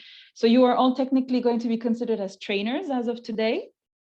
So that means that you will also be able to plan lectures or use some of these games in your own activities and train other people and raise awareness on the link between the SDGs and decentralized cooperation. This is a module and it's modular, which means that it can be broken down into parts. So we don't necessarily always have to plan a training of 3 intense mornings. It can be sometimes just a 1-hour lecture or a game and a lecture, depending on the chapters you want to focus on and depending on the needs of the people who will be looking for a training. So our roadmap is going to come up. I will let Boris describe a bit more what we can plan in the next 6 months and 2 years to come. But for now, what is important is to see how you are going to use your new training skills, how you want to perfect your training skills. So basically, for those of you who want to start, some of you have already joined us actively and been part of the program, which is great. And you have seen how easy it is to become a trainer with the great tools that have been provided by the UCLG learning team. It's really a user-friendly module, even for beginners. But others may wish to practice a bit more or wish to do a lecture themselves and see how it is to explain a theory or a concept. And don't hesitate in that case to let us know if you would like support, to maybe film yourselves very briefly for 5 minutes, 10 minutes on a chapter that you really like or you want to, get more information on, and share it with the UCLG or Platforma team for feedback so that we can give you tips as well on how to improve your training skills. It's a lifelong learning process. We will never stop learning how to teach. And so we have already received some information from some stakeholders that have informed us that they're very interested in already becoming trainers and receiving trainings. On the previous modules, 1, 2, and 3, we have interest already also from different stakeholders across the European Union, and I'm going to coordinate still with the UCLG team on that. And so we hope that module 4 will get the same interest. And we already have received information from UCLG Africa, for instance, that they would like to become trainers in the coming month. So for those of you now who would like to already maybe put your new skills into practice, don't hesitate to let us know so that we can include you in the program for the next training session that we will organize together with UCLG Africa. And it should be around end of May. The dates are still very TBC, but at least if we know your interest is there, we will let you know how you can contribute. It may also be partially in French because of French-speaking partners. So for the French-speaking trainers now out there, let us know as well if you are interested and ready to join us in this new training adventure. Even just to animate a game, for instance, to be, reading instructions and help people move dots. It's already a big part and it contributes greatly to the whole training experience. So I'll leave Boris talk about the next steps when it comes to rolling out concrete trainings and the future of Platforma's program as well. So Boris, it's for you now. Thank you very much, Sarah. And a great thank to the whole UCLG learning team for this training. It's been a great pleasure and great thanks to all of you who took the time actually to participate in this long training. We seldomly have these kind of long trainings, and it's definitely very challenging, especially to do it very quickly one day after another. So this is maybe something we should rethink a little bit to give it a, let's say, a more slower human pace or human speed of the training. What I would like to highlight is really the module is not only a training module. It's a really modern and updated reader about decentralized cooperation, and it can serve as well as a reference document whenever you need to go into any aspect of a decentralized cooperation project. It does include modern reference. It talks about SDGs, but it talks about almost all the aspects of decentralized cooperation. I think that's the greatest value added by SOGEN to understand this complexity of decentralized cooperation from the point of view of a practitioner, to see how things are interconnected greatly and how they fit together. So I think this also makes the module so big. It's a training module with over 100 pages, which is an excellent reading document, really. So future rollout. I think this training has shown the potential. It has shown that this module can generate interest. It has shown, I think, a very good, let's say, balance between theoretical lectures, which were very interesting, especially they are very short, very to the point, and they introduce the further thinking. So this is a great element of the module. But also, I think the interest is clearly demonstrated by the interest by États-Unis France to take the module and start a pilot exercise, trying to apply it. So it shows that this is appealing to us, to our community, to the municipal movement, that we see the value of this kind of approach, this kind of comprehensive training, and especially this kind of SDG optics to the things that we do and that we work on. So future rollout is, of course, now in construction. In terms of our work plans, we will start a new project cycle in September. So we have a great idea, or let's say great interest in moving on and try to set up really a training system with this module. And also, let's not forget other modules. They are very much complementary.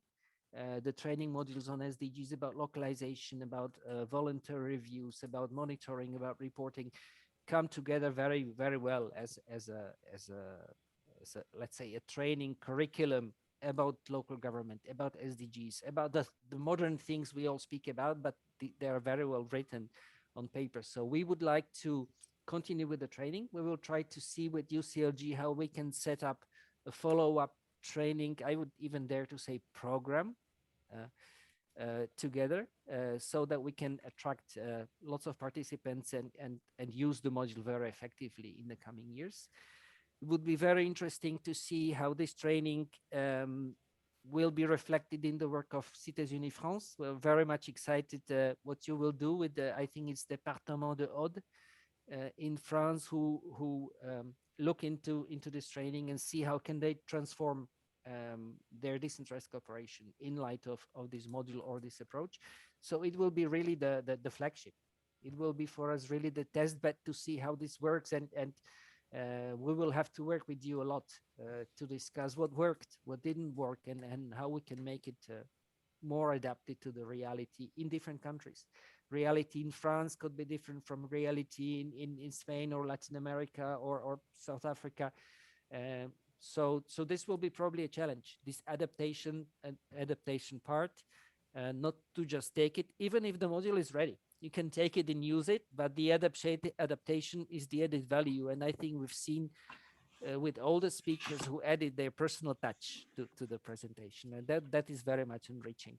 So I think we found ourselves in the module, and we are very much let's say enthusiastic to work on this in the future. Especially we can see that this makes our work a little bit of fun sometimes, more than usual, I would say. So it's a good way to see that we speak about the same concepts. We can look at them in a fun way, but also use them concretely in our everyday work. I think that is the best added value of this module. Thank you, Boris.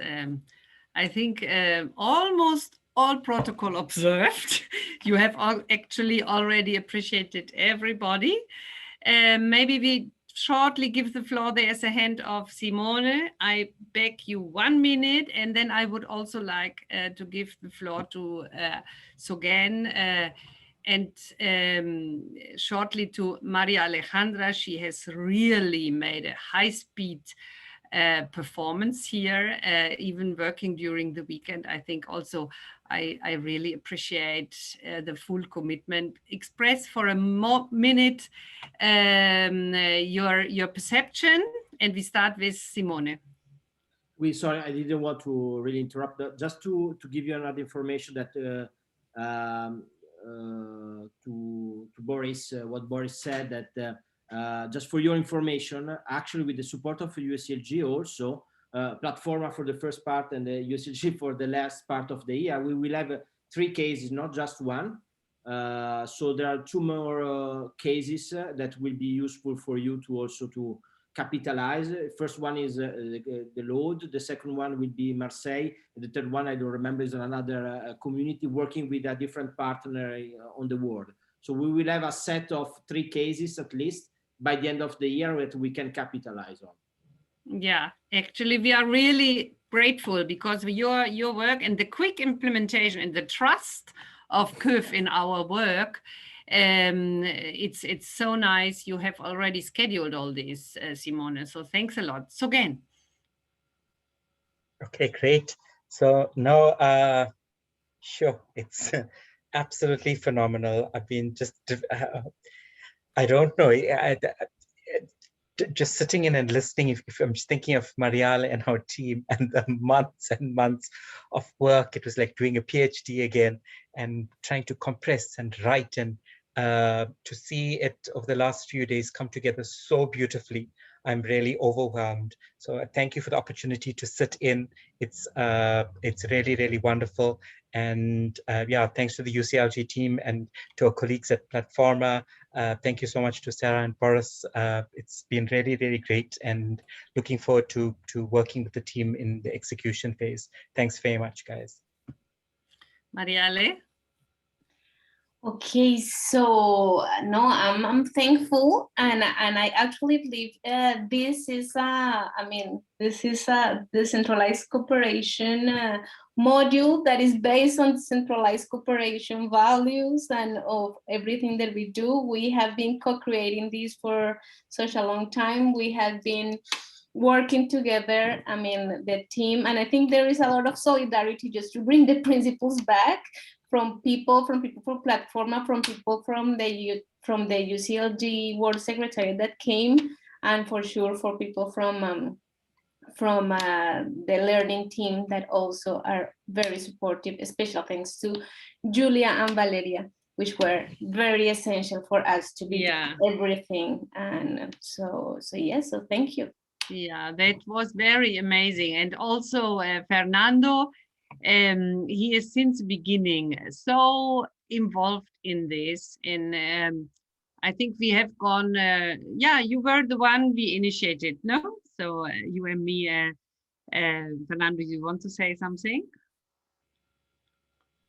No, just thank you all. It was great to participate and to see the child becoming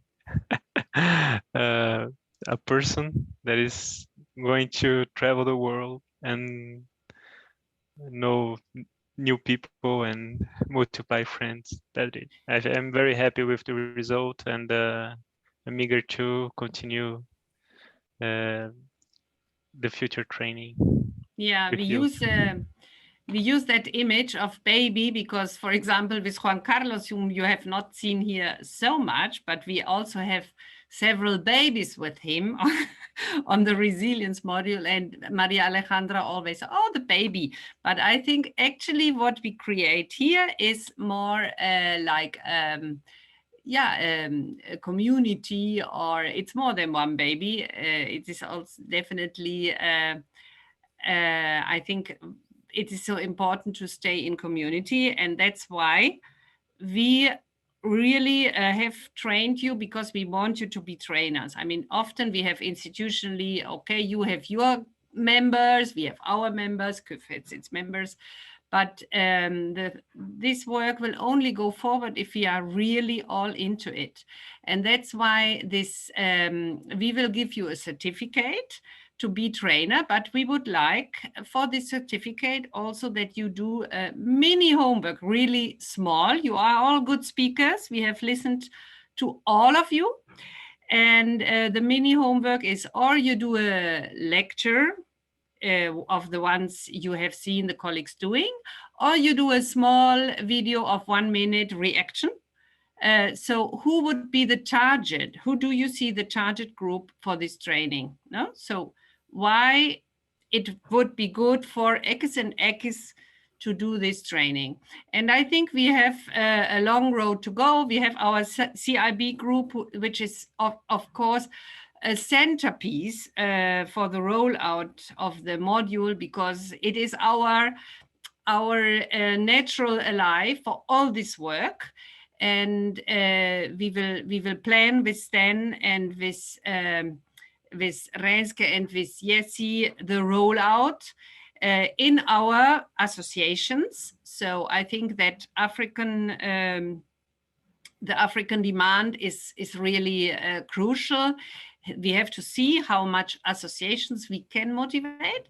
And for the moment, the point is we need to train trainers. And of course, we hope also to count once again for some further steps here, because you have done an amazing job. And I think, yeah, we have now had you more as an observer. Of course, you are a brilliant speaker, a brilliant teacher, a brilliant coach, and we have grown with you. And so we try to transmit also for all the others to grow the same way.